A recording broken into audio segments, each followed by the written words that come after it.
हमारे पूर्वजों को खुशी देना।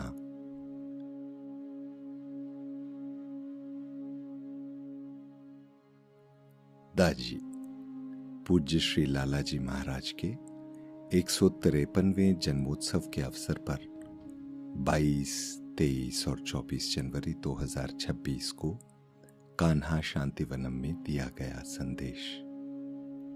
हमारे पूर्वजों को खुशी देना। प्रियजनों, हर वर्ष जब बसंत पंचमी आती है तब मेरे हृदय में कुछ ऐसा होता है जिसे मैं पूरी तरह व्यक्त नहीं कर सकता। वे पीले फूल, हवा में लौटती हल्की गर्मी और बसंत के खिलते फूल, ये सब नवीनीकरण की बात करते हैं। लेकिन हम सभी जो इस मार्ग का अनुसरण कर रहे हैं, उनके लिए ये दिन एक ऐसी सुगंध लेकर आता है जो इस ऋतु से परे है, क्योंकि इसी दिन दिव्य प्रकाश ने पृथ्वी पर अवतरित होने का चयन किया था। 2 फरवरी 1873 को एक विशिष्ट विभूति का जन्म हुआ जो हमेशा के लिए लोगों के आध्यात्मिक अनुभव का स्वरूप बदलने वाले थे। उस समय संसार इस विभूति के बारे में अनभिज्ञ था। वो भला कैसे जान सकता था? महान आत्माएं बिना किसी धूमधाम के साधारण व्यक्ति का रूप लेकर चुपचाप आती हैं, लेकिन प्रकृति जानती थी और उसी दिन प्रकृति ने मानव जाति को एक मूक वचन दिया। उस बालक की माता एक धार्मिक स्वभाव की महिला थी जिनका हृदय भक्ति से ओतप्रोत था। एक बार उनके द्वार पर कोई अवधूत भोजन की इच्छा से आए। अवधूत ने भोजन में मछली मांगी, लेकिन उनके पास मछली नहीं थी, क्योंकि वे न तो मांस पकाती थीं और न ही खाती थीं। ईश्वर की कृपा से घर की दासी बड़ी सजग थी। वो पड़ोसी के घर गई और संत के लिए 2 मछलियां ले आई। भोजन करने के बाद संत ने उनसे पूछा, तुम्हें क्या कष्ट है? वो मौन रहीं, लेकिन दासी ने उत्तर दिया, मेरी पुण्यशीला मालकिन के पास संतान के सिवा सब कुछ है। संत ने गहरे नीले आकाश के पार देखते हुए कहा, ओह। कुछ क्षणों बाद उनके मुख पर तेज फैल गया। उन्होंने आकाश की ओर उंगलियां उठाईं और बोले, 1, 2, 1, 2, और वहां से चले गए। उस दिन के बाद वो फिर कभी दिखाई नहीं दिए। अगले वर्ष बसंत पंचमी 1873 के दिन उनके यहां प्रथम पुत्र का जन्म हुआ। वो फतेहगढ़ के रामचंद्र थे, जिन्हें लालाजी के नाम से भी जाना जाता है। मैं इस विशेष विभूति के विषय में और क्या कहूं जो पहले नहीं कहा जा चुका हो। कवियों ने प्रयास किया है। शास्त्र ऐसे महापुरुषों की ओर संकेत करते हैं और टेनिसन की लिखी ये पंक्तियां मानो केवल उन्हीं के लिए कही गई हों। तुम मानवीय भी प्रतीत होते हो और दिव्य भी। तुम सर्वोच्च और सर्वाधिक पवित्र पुरुष हो। जब वो अभी युवावस्था में ही थे, तब केवल 7 महीनों की अवधि में उन्होंने वो प्राप्त कर लिया जिसे अनेक लोग अनगिनत जन्मों में भी प्राप्त नहीं कर पाते। दिव्य प्रकाश उनके लिए कोई दूर का लक्ष्य नहीं था जिसे पाना हो। वो स्वाभाविक रूप से उनमें उपस्थित था। उन्होंने उसे खोजा नहीं, बल्कि वो स्वयं वही थे। लालाजी के माध्यम से मानव जाति के लिए एक विस्मृत धरोहर को पुनः प्रचलित किया गया। प्राणाहुति का पवित्र विज्ञान, जिसे प्राणस्य प्राणः, जो जीवन का मूल तत्व है, का संचार भी कहा जाता है। ये गूढ़ ज्ञान सर्वप्रथम अयोध्या के भगवान श्री रामचंद्र जी से 73 पीढ़ी पूर्व पूज्य श्री ऋषभ देव जी महाराज द्वारा प्रतिपादित किया गया था, जिन्होंने जीवन के मूल सत्व के संचार की इस सूक्ष्म विद्या को उजागर किया था। दैवीय प्राणाहुति के माध्यम से चेतना के उच्चतर आयामों के द्वार खुल जाते हैं। साधक ब्रह्म विद्या की प्राप्ति करते हैं, जीवन से विरक्त होकर संन्यास लेकर नहीं, बल्कि सामंजस्यपूर्ण एकीकरण से। संसार में पूर्ण रूप से रहते हुए भी भीतर से परम सत्ता से जुड़े रहकर एक गृहस्थ के रूप में अपने भौतिक व आध्यात्मिक कर्तव्यों का पालन करना। दिव्य प्राणाहुति की ये जीवंत धारा अक्सर बहुत ही कम समय में निष्ठापूर्ण दैनिक अभ्यास के माध्यम से साधक को शीघ्र ही समाधि की अवस्थाओं तक पहुंचा देती है। फिर भी मानव इतिहास के क्रम में ये अमूल्य विद्या धीरे धीरे मानवीय जागरूकता से लुप्त होती चली गई और अंततः खो गई। ये तब तक सुप्त रही जब तक भाग्य ने हस्तक्षेप नहीं किया और लालाजी महाराज ने इस पवित्र प्रवाह को पुनः खोजा व पुनर्जीवित किया। ऐसा करके उन्होंने मानव जाति को परम तत्व तक पहुंचने का एक जीवंत और प्रत्यक्ष मार्ग पुनः प्रदान किया। यही लालाजी का उपहार था। केवल दर्शन और शिक्षा ही नहीं, बल्कि हृदय से हृदय तक आध्यात्मिक सत्व का वास्तविक संप्रेषण।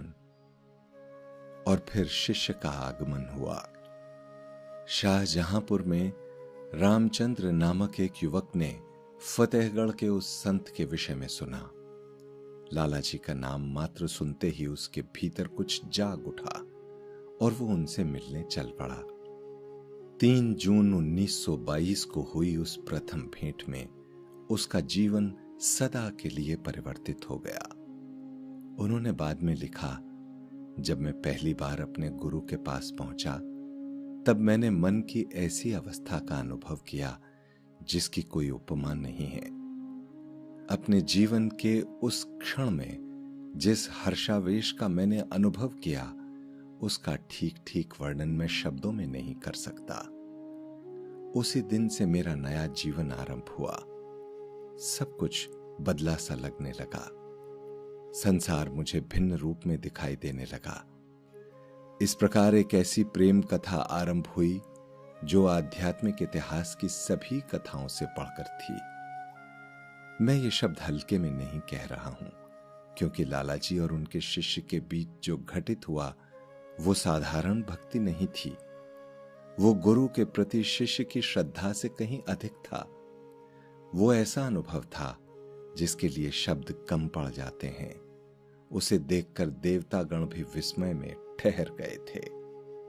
बाबूजी ने एक बार लालाजी के साथ अपने संबंध के बारे में कहा था, हम पूर्णतः एक दूसरे में रचे बसे थे, आध्यात्मिक रूप से पूरी तरह ऐक्य में थे। हमारे हृदय मानो एक ही थे। प्रियतम के लिए इससे अत्यधिक सुंदर कुछ भी नहीं होता। ऐसा प्रेम मनुष्य को अधिकतम प्रयास करने की प्रेरणा देता है, ताकि उसे संतुष्ट करने के लिए हर संभव प्रयास किया जा सके। अन्यत्र उन्होंने स्वीकार किया कि वे एक क्षण के लिए भी लालाजी के बिना अस्तित्व में नहीं रह सकते थे। उनका संकेत लालाजी के शारीरिक रूप की ओर नहीं था, जो दशकों पहले शरीर त्याग चुके थे, बल्कि उन लालाजी की ओर था जो उनकी सांसों की सांस, प्राणों के भी प्राण, प्राणस्य प्राण बन चुके थे। मैं एक ऐसी बात साझा करना चाहता हूं जिसे पढ़ते ही मेरी आंखों में आंसू आ जाते हैं। लालाजी के श्रुत लेखों में बाबूजी के विषय में एक कथन है जो हमें विस्मय से निःशब्द कर देता है। लालाजी ने कहा कि बाबूजी ने अपनी पत्नी के साथ जीवन के अत्यंत पवित्र क्षणों में भी, एक सांस के लिए भी अपने गुरु को हृदय से कभी दूर नहीं किया। अपने सांसारिक जीवन की प्रत्येक परिस्थिति में गुरु से उनका संबंध अटूट बना रहा। यही ब्रह्मचर्य का वास्तविक अर्थ है। सांसारिक जीवन का त्याग नहीं, बल्कि उसी जीवन में सतत स्मरण की उपस्थिति। बाबूजी भले ही शारीरिक रूप से संसार में कार्यरत रहे, लेकिन उनकी चेतना सदा उच्चतर तत्व में स्थित रही। कौन सा प्रेम इस प्रकार का स्मरण बनाए रख सकता है? कौन सी भक्ति इतनी स्थिरता धारण कर सकती है? अब मैं आपको एक अत्यंत विलक्षण बात बताता हूं। 21 मार्च 1945 को whispers from the brighter world में दर्ज अंतः संचार में एक ऐसा संवाद मिलता है जिसे स्वर्णाक्षरों में अंकित किया जाना चाहिए। पहले आत्माओं के बीच दिग्गज स्वामी विवेकानंद ने बाबूजी के प्रति लालाजी के प्रेम के बारे में कहा, और उसके बाद भगवान श्री कृष्ण ने लालाजी के प्रति बाबूजी के प्रेम के बारे में कहा। स्वामी विवेकानंद ने कहा, हमारे प्रभु यानी लालाजी ने तुम्हारे प्रति अपने प्रेम के विषय में जो कुछ कहा है वो पूर्णतः सत्य है। वे तुम्हारे प्रेम में दग्ध हैं। अपने संपूर्ण जीवन में मैंने ऐसा उदाहरण नहीं देखा। फिर उन्होंने कहा, लोग ईश्वर के लिए घर छोड़ देते हैं, उन्होंने तुम्हारे लिए अपना घर छोड़ दिया। ये एक मुक्त आत्मा से अपेक्षित सबसे महान त्याग है। ये सुनकर लालाजी ने बीच में ही बाबूजी से कहा कि वे इस संवाद को अपनी डायरी में न लिखें। मुक्त गुरु लालाजी ने अपने शिष्य बाबूजी के लिए अपने भंडार, अपने दिव्य लोक को छोड़ दिया था। गुरु ने शिष्य के लिए पृथ्वी पर अवतरण किया। स्वर्ग पृथ्वी की ओर झुक गया। और फिर भगवान श्री कृष्ण बोले, और आज भी उनके शब्दों को लिखते समय मेरे हाथ कांपने लगते हैं। स्वामी विवेकानंद ने जो कहा वो शब्दशः सही है, और इसे लिखने में कोई हानि नहीं है कि प्रेम के मामले में तुमने राधा को भी पीछे छोड़ दिया है। राधा का प्रेम अब तुम्हारे प्रेम के सामने दूसरे स्थान पर है। क्या आप इसका अर्थ समझते हैं? श्री कृष्ण के प्रति राधा का प्रेम सदियों से भक्ति का सर्वोच्च उदाहरण माना जाता रहा है। राधा का नाम ही दिव्य प्रेम का पर्याय बन गया है। और फिर भी भगवान श्री कृष्ण कहते हैं कि बाबूजी का लालाजी के प्रति प्रेम राधा के प्रेम से भी ऊपर था। लेकिन यह कहानी यहीं समाप्त नहीं होती। 3 दिन बाद ये ऐसे चरम पर पहुंचती है जो पूरी सृष्टि में पहले कभी नहीं देखा गया। 24 मार्च 1945 के शुभ दिवस लालाजी ने बाबूजी को सीधे परम सत्ता से दीक्षा दिलाने का प्रबंध किया। इसे देखकर भगवान श्री कृष्ण ने कहा, ये अत्यंत शुभ दिवस है कि तुम्हारे पूज्य गुरु ने तुम्हें प्रत्यक्ष रूप से परम सत्ता द्वारा दीक्षा दिलाई। यही सच्ची दीक्षा कहलाती है। सृष्टि के आरंभ से इस प्रकार का ये प्रथम उदाहरण है। स्वामी विवेकानंद ने इसमें अपनी बात जोड़ी। तुम्हें प्रत्यक्ष रूप से परम सत्ता से दीक्षा मिलने की खबर सुनकर मैं अत्यंत आनंदित हूं। संसार के आरंभ से लेकर अब तक का ये पहला उदाहरण है। अब थोड़ा रुकें और उस तथ्य पर विचार करें जो मेरे हृदय को आश्चर्य से द्रवित कर देता है। इस सर्वोच्च घटना के बाद लालाजी का एक गंभीर कथन था जो उनके निस्वार्थ भाव की गहराई को प्रकट करता है। उन्होंने कहा, प्रत्यक्ष दीक्षा पूरी तरह मेरी विधि है। ये पहले कभी किसी की समझ में नहीं आई थी और न ही इसे कभी व्यवहार में लाया गया। क्या आप इसका अर्थ समझते हैं? लालाजी इस विधि को जानते थे क्योंकि ये उनकी अपनी खोज थी। अपने जीवन काल में उन्होंने वो समझ प्राप्त की थी जिसे उनके पूर्व कोई आत्मा कभी प्राप्त नहीं कर सकी। परम सत्ता द्वारा प्रत्यक्ष दीक्षा की संभावना। वे इसे अपने लिए उपयोग कर सकते थे लेकिन उन्होंने ऐसा नहीं किया। उन्होंने इस सर्वोच्च रहस्य को अपने भीतर रखा, अपने प्रिय शिष्य के उस अवस्था तक पहुंचने की प्रतीक्षा की जहां ये उपहार ग्रहण किया जा सकता था। और जब बाबूजी उस उच्च दशा तक पहुंच गए, तब लाला जी ने ये विधि अपने शिष्य के लिए प्रयुक्त की। गुरु ने शिष्य को सर्वोपरि रखकर उसे वो प्रदान किया जो उन्होंने स्वयं कभी ग्रहण नहीं किया था। ऐसा प्रेम तर्क से परे है। माता पिता द्वारा अपनी संतान के लिए किए त्याग से भी अधिक, या किसी प्रेमी के अपने प्रियतम पर सब कुछ न्यौछावर कर देने से भी अधिक। यहां गुरु ने महानतम आध्यात्मिक उपहार खोजा और उसे अपने शिष्य को दे दिया। वे स्वयं पृष्ठभूमि में बने रहने में संतुष्ट थे और अपने शिष्य को अध्यात्म की उन ऊंचाइयों पर पहुंचते देखकर संतुष्ट थे जिन्हें उन्होंने अपने लिए कभी नहीं चाहा। और इस सर्वोच्च उपहार को देने के बाद लाला जी ने अपने बारे में क्या कहा? उन्होंने एक फारसी शेर का उल्लेख किया।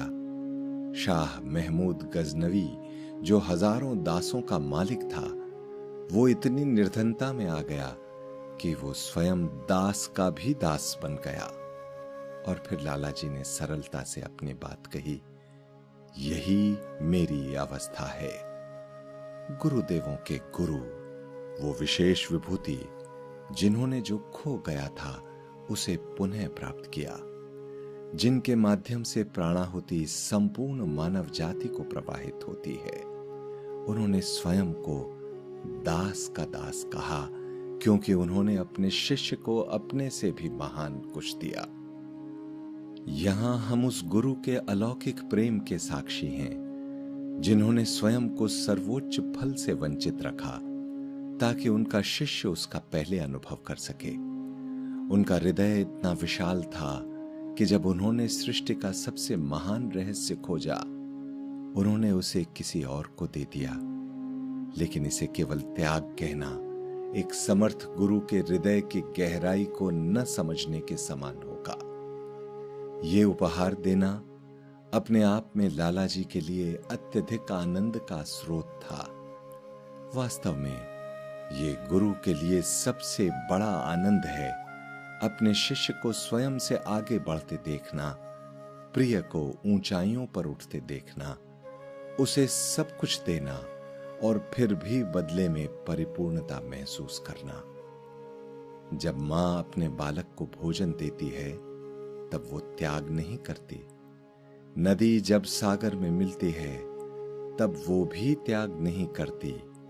लाला जी के लिए बाबूजी को परम तत्व से प्रत्यक्ष दीक्षा प्राप्त करने वाला पहला मानव बनाना एक पूर्णता और आनंद का स्रोत दोनों था।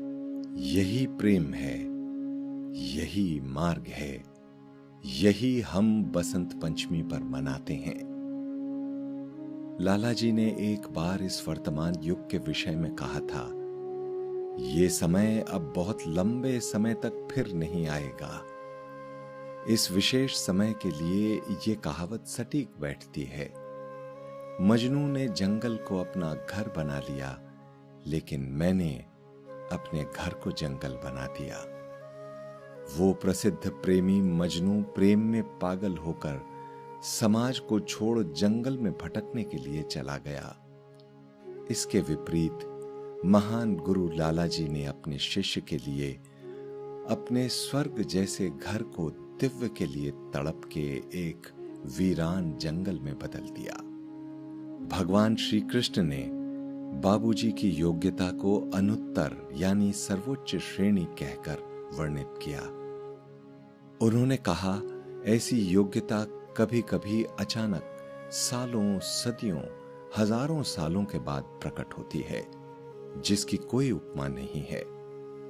ऐसा योग्य व्यक्ति ईश्वर के आदेश से जन्म लेता है। तुम इसका उदाहरण हो। जब सन 1931 में लाला जी ने अपने शरीर को त्याग दिया, तब बाबूजी ने लिखा, सच कहूं तो मेरे गुरु की मृत्यु नहीं हुई, बल्कि मुझे ऐसा लगा कि मैं ही मृत हूं। उसके बाद कई वर्षों तक उनकी डायरी लगभग मौन रही। जो सृजनशील शिष्य लालाजी के जीवन काल में इतना कुछ लिखते रहे, वो एक सुप्त अवस्था में चले गए। उस अंधकार में कुछ अंकुरित होना बाकी था और फिर सन 1944 में उनका अंतः संचार पुनः स्थापित हुआ। ऐसा लग रहा था कि जिस संबंध को शारीरिक मृत्यु ने समाप्त कर दिया है, वो समाप्त नहीं हुआ था, बल्कि केवल रूप बदल चुका था। लालाजी उन्हें अपना मार्गदर्शन, प्राणाहुति और प्रेम निरंतर देते रहे। वो संबंध मृत्यु से परे था, वो प्रेम देह से परे था और प्राणाहुति का प्रवाह अब भी जारी है। मैं ये सब बसंत पंचमी पर क्यों बता रहा हूं? ताकि आप समझ सकें कि आपको किस अनमोल अनुभव तक पहुंच दी गई है।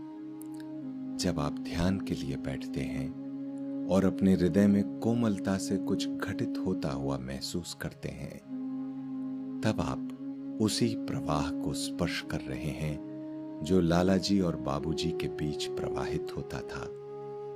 जब आप प्राणाहुति ग्रहण करते हैं, तब आप वो अनमोल उपहार ग्रहण कर रहे हैं जो अनगिनत पीढ़ियों तक खो जाने के बाद मानव जाति के लिए पुनः प्राप्त हुआ है।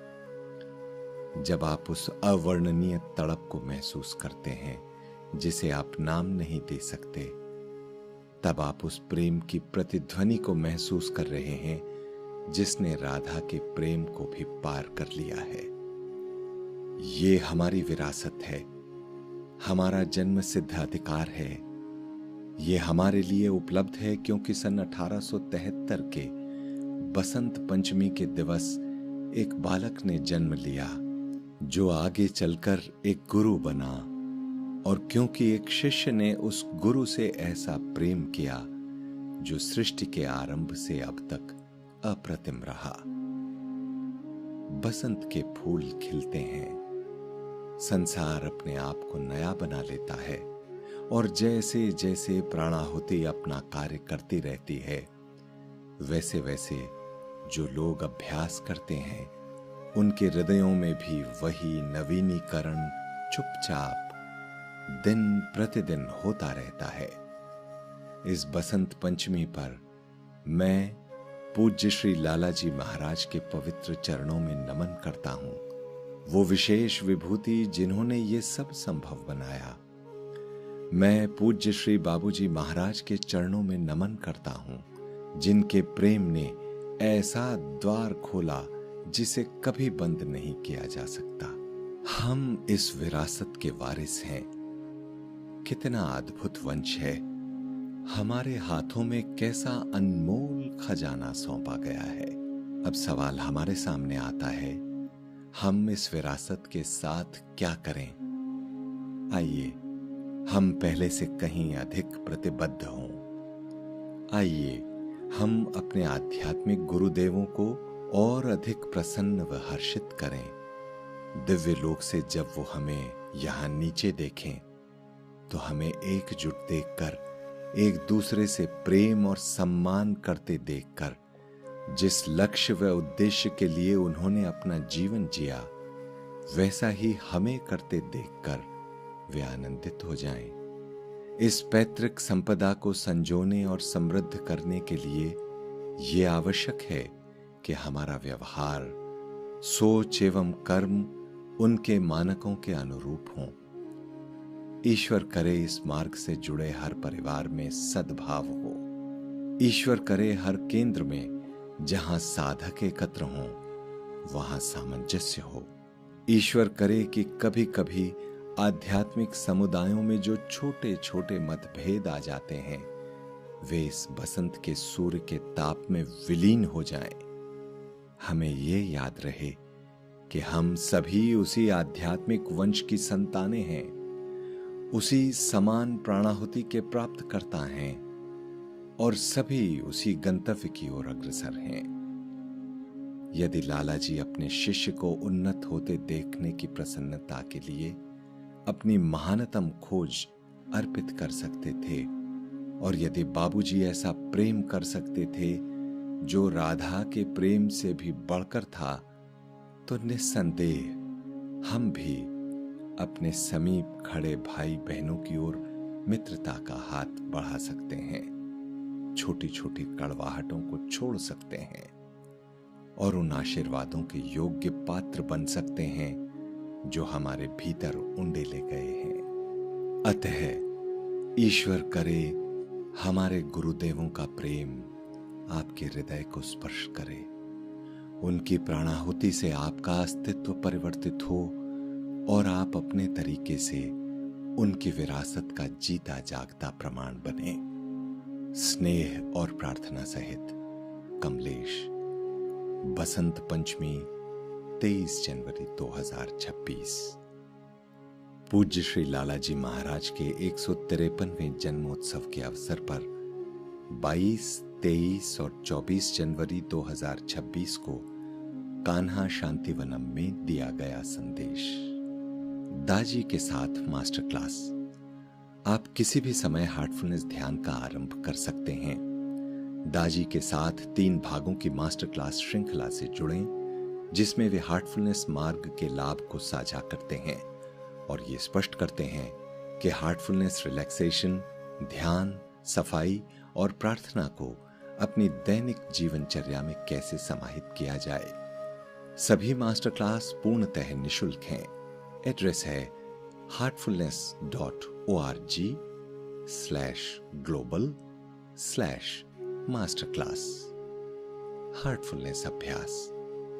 हार्टफुलनेस के अभ्यासों को जानें, रिलैक्सेशन, ध्यान, सफाई और प्रार्थना करना सीखें। एड्रेस है heartfulness.org/in-en/heartfulness-practices।